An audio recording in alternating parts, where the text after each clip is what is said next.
I'm at IAB Engage 2016 and I'm here with Dara Nasr, who is the MD of Twitter UK. Thank you for coming to see us, Dara. Got a couple of questions for you after your speech just now.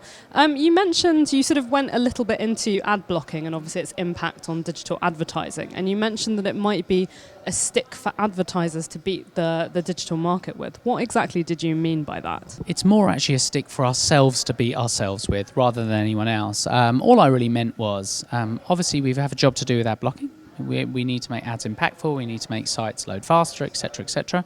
But the fact that we can measure it gets used to hurt us. And as I said in the presentation, ad blocking's been around for years and years. It's selectively choosing to ignore ads. It's just we have a way of measuring it. So because we can measure it, the stats get used for us really. That's it. Do you feel that ad blocking will continue to be a hot button topic over the last year? Because it really sort of developed over the last year, and sort of where do you think it will go over the next 12 months? I personally think that the IAB's Lean initiative is really good. And if we just follow that, it will really help.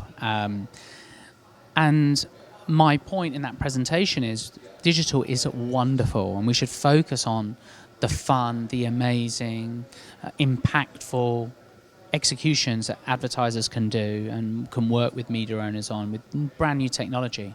I just sometimes feel that the vast majority of the noise is about the stuff that seems more negative, and I think that's relatively unfair. You weren't here yesterday, but at IAB Engage yesterday we had the chairman of Morrison's, Andrew Higginson, and he was talking about the fact that on most social media websites, not just Twitter, consumers tend to follow their friends rather than brands as a rule, and he was using that as a sort of criticism of advertising on social media. What would be your tips for brands to kind of make themselves a bit more interesting, to consumers a bit more trustworthy perhaps? On Twitter we find that over 3/4 of our users will follow brands. Our users love brands. They've loved brands from day one. In fact, brands are on Twitter before there was advertising on Twitter.